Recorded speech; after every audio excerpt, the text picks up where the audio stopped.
അല്ലത് ഭക്ഷണം കഴിച്ചു തെറ്റുപറ്റിപ്പോയി. ഞാൻ ഭക്ഷണം കഴിച്ചു പോയി അന്ന് 3 മണിയായപ്പോൾ.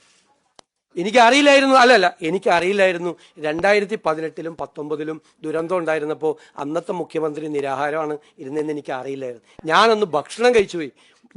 നിങ്ങൾ എത്ര അപവാദ പ്രചരണമാണ് നടക്കുന്നത്.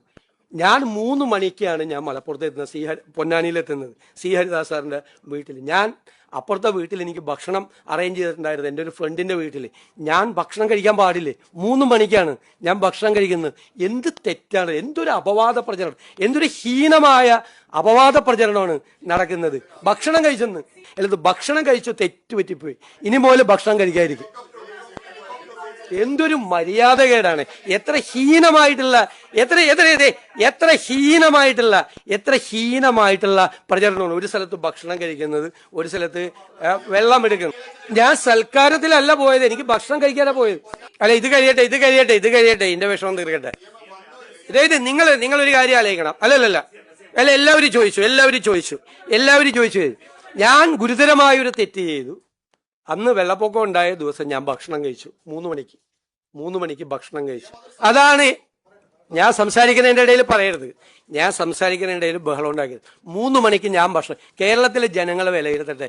പിന്നെ നിങ്ങൾക്കറിയാലോ മലബാറിൽ ഒരു കാപ്പി കുടിക്കാൻ പോയാലുള്ള സ്ഥിതി. മലബാറിലെ ഏതെങ്കിലും വീട്ടിലൊരു കാപ്പി കുടി, അവര് ഈ വെള്ളപ്പൊക്കം എന്ന് പറഞ്ഞിട്ടല്ല, ഞാനൊന്ന് വരുമെന്ന് പറഞ്ഞു, ഞാനൊന്ന് ഹരിദാസേട്ടൻ്റെ വീട്ടിൽ പോകുമെന്ന് പറഞ്ഞു. അപ്പോൾ അടുത്ത വീട്ടിൽ ഭക്ഷണം കഴിക്കണമെന്ന് പറഞ്ഞു. ആ വീട്ടുകാർ മുഴുവൻ ഭക്ഷണം കഴിക്കാതെ 3 മണി വരെ എന്നെ കാത്തിരിക്കുക. ഞാൻ 3 മണിക്കാണ് എത്തിയത്. ഇതിൻ്റെ താമസവും കാര്യങ്ങളും ഓൺ ദ വേയിൽ മുഴുവൻ എല്ലാവരുമായിട്ട് ബന്ധപ്പെട്ടുകൊണ്ട് കംപ്ലീറ്റ് ഇരിക്കുകയാണ്. പിന്നീട് മലബാറിലായിരിക്കും പ്രശ്നം എന്ന് പറഞ്ഞു. മലബാറിലെ കളക്ടർമാരെ മുഴുവൻ എല്ലാ ഉദ്യോഗസ്ഥന്മാരെ ബന്ധപ്പെട്ടുകൊണ്ടിരിക്കും. നിങ്ങൾക്കൊന്നും പറയാനില്ലാത്തത് കൊണ്ട് നിങ്ങൾ ഒരാൾ മുഖ്യമന്ത്രിക്ക് ഭക്ഷണം കഴിക്കാൻ പാടില്ല എന്ന് എനിക്ക് ഇപ്പോഴാണ് മനസ്സിലായത്.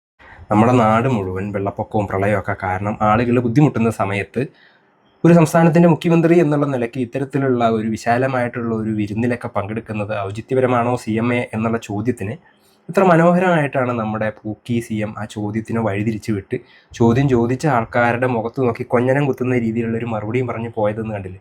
സത്യം പറഞ്ഞു കഴിഞ്ഞാൽ ഇതൊരു ഭയങ്കരമായിട്ടുള്ള ഒരു കഴിവായിട്ട് അംഗീകരിക്കപ്പെടേണ്ട ഒരു വസ്തുതയാണ്.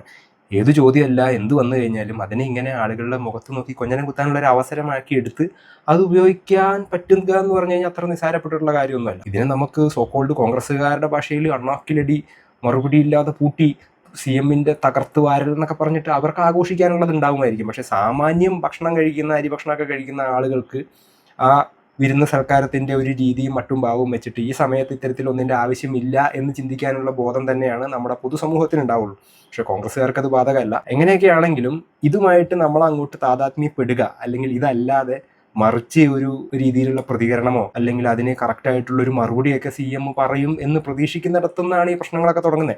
അതെന്താണെന്ന് വെച്ച് കഴിഞ്ഞാൽ കറക്റ്റായിട്ടുള്ള മറുപടിയും കാര്യങ്ങളൊക്കെ നമ്മൾ കുറേ കാലങ്ങളായിട്ട് കണ്ട് ശീലിച്ചിട്ടുള്ളതുകൊണ്ട് ഇത്തരത്തിൽ എന്തെങ്കിലും ചോദ്യം ചോദിക്കുമ്പോൾ ഞാൻ കൊഞ്ഞനം കുത്തുന്നതും അല്ലെങ്കിൽ ആക്കിച്ചിരിക്കുന്നതും അത്തരം പരിപാടികളൊന്നും നമുക്ക് ശീലമില്ലാത്തതുകൊണ്ടായി. ഇനിയിപ്പോൾ നമുക്ക് ശീലിക്കാം, 1 മാസം കഴിഞ്ഞിട്ടല്ലേ ഉള്ളൂ. ഇനിയിപ്പോൾ 5 വർഷ കാലയളവിൽ എന്തൊക്കെ വരാൻ കിടക്കുന്നു, ഓക്കി വരാനുണ്ടാവും, സുനാമി വരാനുണ്ടാവും, അങ്ങനെ പല ദുരന്തങ്ങളും വരാൻ കിടക്കുന്നേ ഉള്ളൂ. അപ്പോൾ ആ ദുരന്തങ്ങളും കാര്യങ്ങളും ഒക്കെ വരുന്ന സമയത്ത് എന്താണ് വ്യത്യാസം എന്നുള്ളത് പൊതുവേ ജനങ്ങൾക്ക് മനസ്സിലാക്കാനുള്ള ഒരു അവസരങ്ങളാക്കിയിട്ട് ഇതിനെയൊക്കെ കണക്കാക്കിയാൽ മതി. പിന്നെ പൊതുജനങ്ങളോടുള്ള ഒരു അഭ്യർത്ഥന എന്ന് പറഞ്ഞു കഴിഞ്ഞാൽ കഴിഞ്ഞ 10 വർഷത്തെ കാര്യങ്ങളൊക്കെ എടുത്തിട്ടിട്ട് ആ സമയത്ത് നടന്നിട്ടുള്ള കാര്യങ്ങൾ പോലെ എന്തേ CMA ചെയ്യുന്നില്ല എന്നുള്ള ബാലിശമായിട്ടുള്ള ചോദ്യങ്ങളൊന്നായിട്ട് നമ്മുടെ പൂക്കി CMന്റെ അടുത്തോട്ട് ചെല്ലാതിരിക്കുക. അത് അത് മനസ്സിലാക്കിയിട്ട് മനസ്സ് അതിനൊന്ന് സെറ്റ് ചെയ്ത് വെക്കുക. ഇനി ഇവിടുത്തെ കാര്യങ്ങൾ ഇനിയിപ്പോൾ എന്ത് ഭൂകമ്പം ഉണ്ടായിക്കഴിഞ്ഞാലും ഇവിടെ നടക്കാൻ പോകുന്നത് ഇങ്ങനത്തെ പരിപാടികളൊക്കെയാണ്. അവനവൻ്റെ തീറ്റയും കുടിയൊക്കെ കഴിഞ്ഞ് മൃഷ്ടാന ഭോജനമൊക്കെ കഴിഞ്ഞ് എന്തെങ്കിലുമൊക്കെ ഉണ്ടെങ്കിൽ നാട്ടുകാരുടെ കാര്യങ്ങളൊക്കെ നോക്കുന്ന ഒരു വ്യവസ്ഥിതിയാണ് ഇവിടെ നിലനിൽക്കുന്നത് എന്ന് മനസ്സിലാക്കിയിട്ട് അതിന് മൈൻഡ് പ്രിപ്പയർ ചെയ്ത് ഇരുന്ന് കഴിഞ്ഞാൽ ആളുകൾക്ക് വലിയ ബുദ്ധിമുട്ടൊന്നും ഇല്ലാതെ അങ്ങോട്ട് കടന്നു പോകാം. മറ്റേതുപോലെ പ്രതീക്ഷിച്ചുകൊണ്ടിരിക്കാതിരുന്നാൽ മതി, അപ്പോൾ തീരും പകുതി പ്രശ്നം.